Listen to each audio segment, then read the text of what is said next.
তো যে আশা ভরসা নিয়ে আমরা শেখ হাসিনা আপাকে বাংলাদেশ থেকে তাড়াইলাম, যে আশা নিয়ে আপনারা, আমি না আপনারা, বুঝছেন, আপনারা শেখ হাসিনা আপাকে বাংলাদেশ থেকে তাড়াইলেন, ভাই কি হইল এখন? ওই যে দেখেন পিছনে নিউজ, ওই যে দেখেন পিছনে নিউজ, রাজশাহীর একটা মেয়ে, বয়স বেশি না, মানে 18-19 বছর বয়স হবে। তো সে কি করেছে, ওই যে শহীদ মিনার না কি বলে একটা আছে রাজশাহীর কোন জায়গাতে, তো সেই শহীদ মিনারে গিয়ে সে যে এনসিপি যে দলটা রয়েছে সেই দলটার সমালোচনা করেছে। সমালোচনা করা কি, খারাপ কথা বলছে, বকা দিয়েছে, গাইলাইছে, এগুলি তো। তো এখন এগুলো করার কারণে ডিবি পুলিশ তাকে গতকাল রাত্রে ধরে নিয়ে গেছে। তো এই নিউজটা দেখার পর আপনাদের কাছে মনে হতে পারে একটা তুচ্ছ নিউজ, যে জজ ভাই পুলিশ কাউরে উঠে নিয়ে যাব, ধরে নিয়ে যাব, তুলে নিয়ে যাব, তারপরে এই থেরাপি দিবে, সেই থেরাপি দিবে, তারপরে এফআইআর না করে 2 দিন 4 দিন থানা হাজতে রাখবে, ইচ্ছা মতো পিটেবে, মাইরা ফেলতে পারে। এক্সট্রা জুডিশিয়াল কিলিং তো বাংলাদেশে অ্যাভেলেবেল, বুঝছেন, আইন কারণে তো আক্কা নেই কিছু না। জজ ভাই কি ফালতু নিউজ করেন, আর কঠিন কোনো নিউজ করেন ভাই, কঠিন ঝাক্কাস কোনো নিউজ করেন, এগুলি তো আমাদের পোষে ভেগে না ভাই।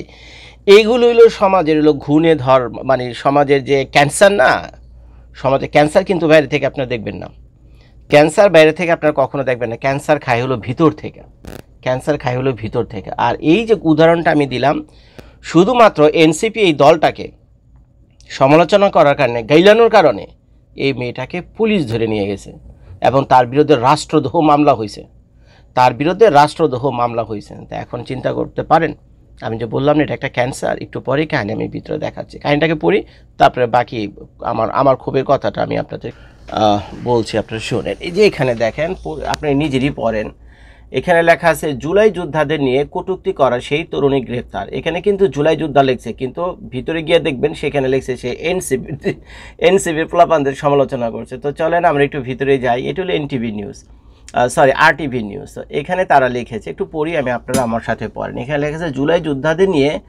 কটূক্তি করা সেই তরুণী গ্রেফতার, এবং ওই যে সেই তরুণীর ছবি আপনারা দেখতে পাচ্ছেন, পাশে শেখ হাসিনা রয়েছে। তো দেখে মনে হচ্ছে সে শেখ হাসিনা আপাকে ভালোবাসে, বা আগে ভালোবাসতো না কিন্তু এখন ভালোবাসে, নানান কারণে হতেই পারে। তো যাই হোক, জুলাই আন্দোলন ও যোদ্ধাদের নিয়ে সামাজিক যোগাযোগ মাধ্যমে কটূক্তিমূলক ভিডিও প্রকাশ করার অভিযোগে 19 বছর বয়সী এক তরুণীকে গ্রেপ্তার করেছে রাজশাহী মেট্রোপলিটন পুলিশের গোয়েন্দা বিভাগ ডিবি।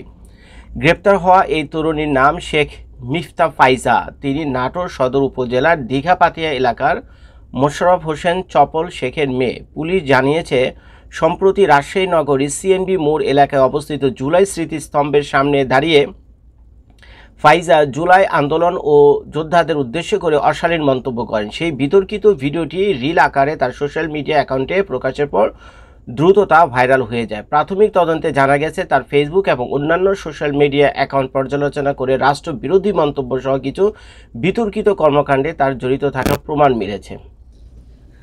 কি বুঝলেন? এখন জুলাই যোদ্ধাদের নিয়ে সমালোচনা করেছে, করতেই পারে, জুলাই যোদ্ধারা তো অনেক জায়গায় ভুল করছে, অনেক জায়গায় ভুল করছে, উদ্দেশ্যটা ঠিক ছিল, কিন্তু তাদের উদ্দেশ্যটা ঠিক ছিল, কিন্তু পরিণামটা ঠিক ছিল না, ওদের অ্যাক্টিভিটিস বা ওয়ে অফ অ্যাক্ট, এগুলো যাই বলেন না কেন, এগুলো ঠিক ছিল না। তো ভাই সেটা তো দিনে রাত্রে আমরা সমালোচনা করতেছি। তো এখন কোনো একটা কাজের সমালোচনা করা যাবে না, বা সমালোচনা করলে সে রাষ্ট্রদ্রোহ অপরাধ করবে। ভাই এগুলো তো হয় উত্তর কোরিয়ার কিম জং জুং নাকি, এগুলো এইসব সিস্টেম তো চালু আছে কিম জং জুংয়ের দেশে, উত্তর কোরিয়ার প্রেসিডেন্ট, সরি উত্তর কোরিয়ার প্রেসিডেন্ট কিম জন ঝুংয়ের রাষ্ট্রে এগুলো প্রচলিত, যে তার বিরুদ্ধে কথা বলা, বা তার দলের বিরুদ্ধে কথা বলা, বা তার দেশের বিরুদ্ধে কথা বলা। এখন তার বিরুদ্ধে কথা বলার কারণে ধরে নিয়ে এসে, এটা শুনতে তো একটু কি জানি অশালীন লাগে না, মানে শোভন লাগে না, ভাই আপনার বিরুদ্ধে একটু কথা বলছে জন্য ধরে নিয়ে গেছেন। এর জন্য তারা কি করে, সরকারিভাবে ট্যাগ লাগাই দেয়, সে হলো রাষ্ট্রদ্রোহ, মানে রাষ্ট্রবিরোধী কথাবার্তা বলছে। তো এই যে মেয়ে ফাইজা, যে মেয়েটাকে দেখলাম, কি রাষ্ট্রবিরোধী কথা বলছে, কি বলছে, যে বড় যে এটি বলছে যে জুলাই আন্দোলনের ইয়েরা পোলাপানরা কে বা কারা তাদেরকে উস্কে দিছে, এটি বলছে।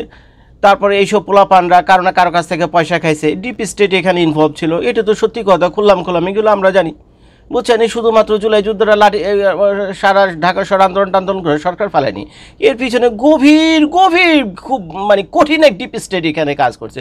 এখানে আমেরিকা কাজ করছে, এখানে চায়না কাজ করছে, এখানে রাশিয়া কাজ করছে, এখানে ইন্ডিয়া কাজ করছে, আর মাঝখান থেকে হুজুগে সারা বাংলাদেশের মানুষ এখানে ইনভলভ হয়েছে। তো আমরা এখন জানি আরে ভাই আপনাদের যে তত্ত্বাবধায়ক সরকার প্রধান আছে ডক্টর মোহাম্মদ ইউনূস, সে তো নিজেই বলতেছে এটা একটা ম্যাটিকুলাস ডিজাইন। বিপ্লব কোনোদিন ডিজাইন করা হয় রে? বলেন, আপনি বলেন বিপ্লব কোনোদিন ডিজাইন করা হয়? পৃথিবীর কোনো দেশে শুনছেন প্ল্যান করে বিপ্লব হয়েছে? না, বিপ্লব হইল হঠাৎ করে, মানুষের গণরোষ, মানুষের ক্ষোভ মুহূর্তের মধ্যে আগুনের মতো চারদিকে ছড়িয়ে পড়ে। এটা প্ল্যান করা হয় না, পৃথিবীর কোনো দেশে হয়নি, বুঝছেন? তো প্ল্যান করে যেটা হয় সেটাকে বলে ষড়যন্ত্র। আর বিপ্লব হলো বিপ্লবী, মুহূর্তের মধ্যে যাকে সব কিছু ঘটে। যেমন ওই যে নেপালে ঘটেছে, শ্রীলঙ্কাতে ঘটছে, এগুলো প্ল্যান করা হয়েছে।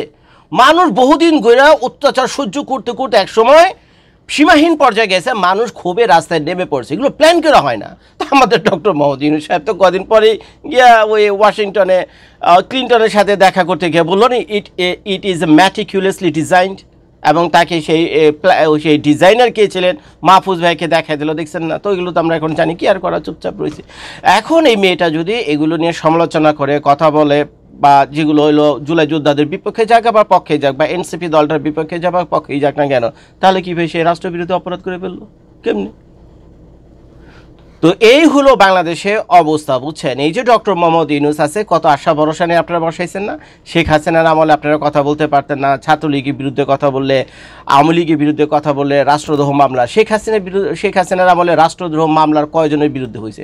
কয়জনের বিরুদ্ধে হয়েছে? এখন যে ডক্টর মোহাম্মদ ইউনূসের আমল আইছে, এখন গিয়ে দেখেন কিভাবে কিভাবে এই মিডিয়াকে নিয়ন্ত্রণ করা হইতেছে, মানুষের কথা বলার স্বাধীনতাকে নিয়ন্ত্রণ করা হইতেছে, তারপরে আটক, জেল, জরিমানা, তারপরে ওই যে মব সৃষ্টি করে হেনস্থা করা, মারপিট করা, চাঁদা আদায় করা, বুঝছেন, ব্ল্যাকমেইলিং করা, অ্যাভেলেবেল ভাই চারদিকে ছড়িয়ে পড়ছে। তো ভালোর জন্য আপনারা করতে গেছেন, আপনাদেরও দোষ নেই, আপনাদের তো নিয়ত খুব পরিষ্কার ছিল যে শেখ হাসিনাকে উৎখাত করে দিয়ে তো আপনারা ভালো কিছু একটা করবেন। আপনাদের নিয়ত ভালো ছিল, এতে কোনো সন্দেহ নাই, কিন্তু আপনার নিয়ত ভালো হলে কী, যারা আপনাদের আশেপাশে ছিল তাদের নিয়ত তো ভালো ছিল না।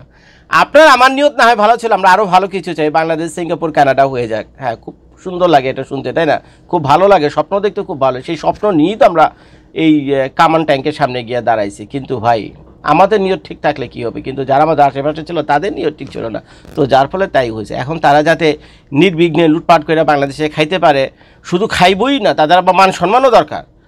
এখন তারা যে খাইবো, এই বেটা তুই খাস কে লাগা, তুই দুর্নীতি করস কে লাগা, বদমাইশি করস কে, এগুলো কইতে গেলে তারপর আবার রাষ্ট্রদ্রোহ মামলা হইব। অর্থাৎ তারা তো খাইবই, প্লাস তাদের বিরুদ্ধে কিছু বললে তাদের মানহানি হবে না, তাদের মানহানি হবে না, সেই মানহানি যাতে না হয় সেই ব্যবস্থা তারা করছে। তো এটা তো ভাই আমরা বাংলাদেশকে, এটা কিম জং সুং, এটা উত্তর কোরিয়া হয়ে গেছে, বুঝছেন? কিম জং সুং, এটা উত্তর কোরিয়া হয়ে গেছে। আপনাদের কাছে ব্যাপারটা তো তুচ্ছ হইতে পারে যে ওই ছেমরি গিয়ে এই জুলাই যোদ্ধাদের নিয়ে বাজে মন্তব্য করছে বা ছোট একটা রিল করছে, এটা ধরে নিয়ে গেছে, ভালোই করছে না ভাই। এটা হলো মানুষের বাক স্বাধীনতা, ফ্রিডম অফ স্পিচ, খুবই ইম্পর্টেন্ট একটা জিনিস। আমেরিকার সংবিধান যে পাঁচটা অ্যামেন্ডমেন্ট হয়েছে আমেরিকার সংবিধান, এই পাঁচটা অ্যামেন্ডমেন্টের ভিতরে প্রথম যে অ্যামেন্ডমেন্টটা ছিল আমেরিকার যে সংবিধানকে তারা সংস্কার করছে, তো প্রথম অ্যামেন্ডমেন্টের ভিতরে এটা ছিল freedom of speech, freedom of press. প্রেসের পূর্ণ স্বাধীনতা থাকবে, মানুষের কথা বলার পূর্ণ স্বাধীনতা থাকবে। তো কিছুদিন আগে এক কাস্টমারের সাথে আমার দোকানে গন্ডগোল লাগছে, বুঝছেন? সেটা ভিডিও করা আছে, আমি সময় সুযোগ বুঝে একটু ঠিকঠাক করে দিয়ে দিব না। তো সেই কাস্টমার, আমি তো আর বাংলাদেশি সেটা বুঝিনি, তো কাস্টমার ভাবছে হলো আমি ইন্ডিয়ান, বুঝছেন? তা আমাকে ইন্ডিয়ান বলে গাইলেছি ইচ্ছা মতো, আমার ইন্ডিয়ান বলে গাইলেছে। তা আমি কইছি হারে খাইছে আমার, আমি তো পয়েন্ট পেয়ে গেছি, আমার ইন্ডিয়ান বলে গাইলেছে, তার মানে সে তো রেসিস্ট, জাতি ধর্ম বর্ণর ব্যাপারে কথাবার্তা বলছে, সে তো রেজিস্ট।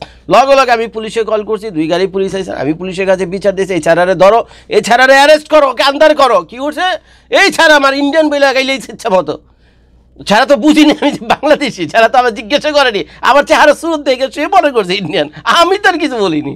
তো ছাড়া আমার গাইলেছে ইচ্ছা মতো, বুঝছেন? আমার দেশ নিয়ে গাইলেছে, আমার মাতৃভূমি নিয়ে গাইলেছে। তো ইয়েরে বলছি, বুঝছেন, পুলিশ এসে বলছে, তো পুলিশ ওই ছাড়ার সাথে কথাবার্তা বলছে, তো ছাড়া বলছে যে ঠিকই আমি ওরে গাইলেছি, বুঝছেন?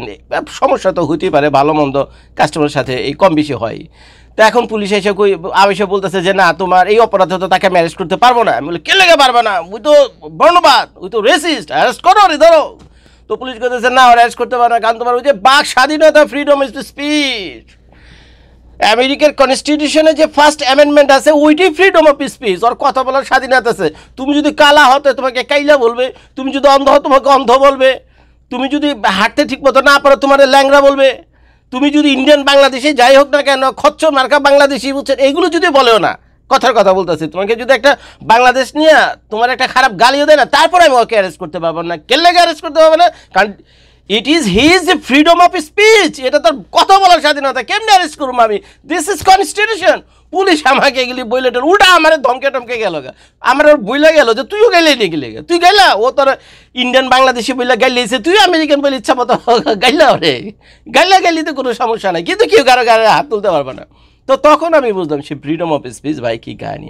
তো ওই মেয়ে এত ফ্রিডম অফ স্পিচ সে ই করছে, প্র্যাকটিস করছে, তাই না? সে একটা দলের বিরুদ্ধে গিয়ে, একটা দল বা একটা সংস্থা বা যে হোক না কেন, কোনো ব্যক্তি বা কোনো গোষ্ঠীর বিরুদ্ধে গিয়ে সমালোচনা করছে যে তারা কামটা ভালো করেনি, এই করছে, হ্যান করছে, তেন, সে কি আর করছে, ইচ্ছা মতো গায়ে লিখছে না, এরকম সাধারণ বিরোধী আমি গিয়ে লিখতেছি, বুঝছেন, বহু মানুষ গিয়ে লিখতেছে।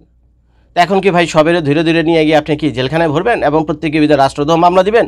তাহলে আপনার সাথে শেখ হাসিনা আবার কী পার্থক্য হলো? শেখ হাসিনা তো এত নিচে নামেনি, কিন্তু আপনারা যে পরিবার নিচে নামছেন, একটু ডক্টর মোহাম্মদ ইউনূস সাহেব এগুলো চোখে দেখে না, তার দল বল সাঙ্গপাঙ্গ যারা আছে তারাই তো এখন বাংলাদেশ চালাইতেছে, তারা এগুলো দেখে না। একটা ছোট্ট একটা মেয়ে, 18 বছর 19 বছর মেয়ে, কি না কি ছোট্ট একটা রিল বানিয়েছে, এই গুরুতর অপরাধ, রাষ্ট্রদ্রোহী অপরাধ, জুলাই যোদ্ধাদের নিয়ে এই করছে, চারটা করছে, বুঝছেন। তো এগুলো ধরে নিয়ে গিয়ে বাচ্চা মেয়েটাকে নিয়ে আপনারা ই করছেন, গিয়ে ধরে ধরে নিয়ে গিয়েছেন, কি এক কাহিনী। তো যাই হোক ভাই, ভিডিওটা দেখার জন্য সবাইকে ধন্যবাদ। আসসালামু আলাইকুম।